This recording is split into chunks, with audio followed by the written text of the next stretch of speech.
Do you know who Bob La Follette is? What? Yes. It is? No. Do you know who Bob La Follette is? Yes. No. No. Do you know who Bob La Follette is? No. No, sir. So Bob La Follette is what our high school is named after, and we are proud of that tradition. Every year in Wisconsin there's a big festival called the Fighting Bob Fest, and at that festival we, people that attend learn all sorts of things that are going on in the state, where people are trying to stand up for others, leading the progressive fight.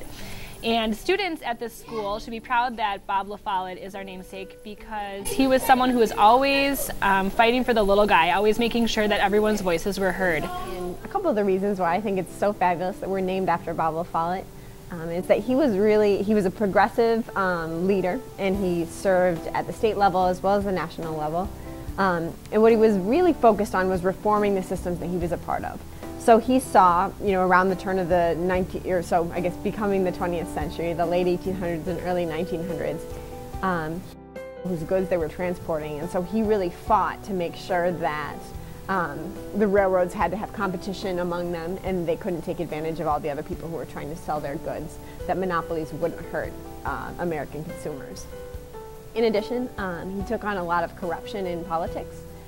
So during this time, the end of the 1800s, early 1900s, there was a lot of political corruption. I mean, some people would argue that maybe that hasn't changed too much. But during his lifetime, he fought for political reforms to make democracy work better and more honestly for the people of the United States. Finally, I guess one of the things that I admire most about him is that he really challenged people to think critically about when we go to war and why we go to war. And so while he wasn't quite a pacifist, he brought a lot of attention to the idea that sometimes people make war to make money, sometimes people make war to get power they don't need, and that he was always asking people, his colleagues and the country and the citizens, why are we going to war, and let's look really close at our reasons before we put lives on the line.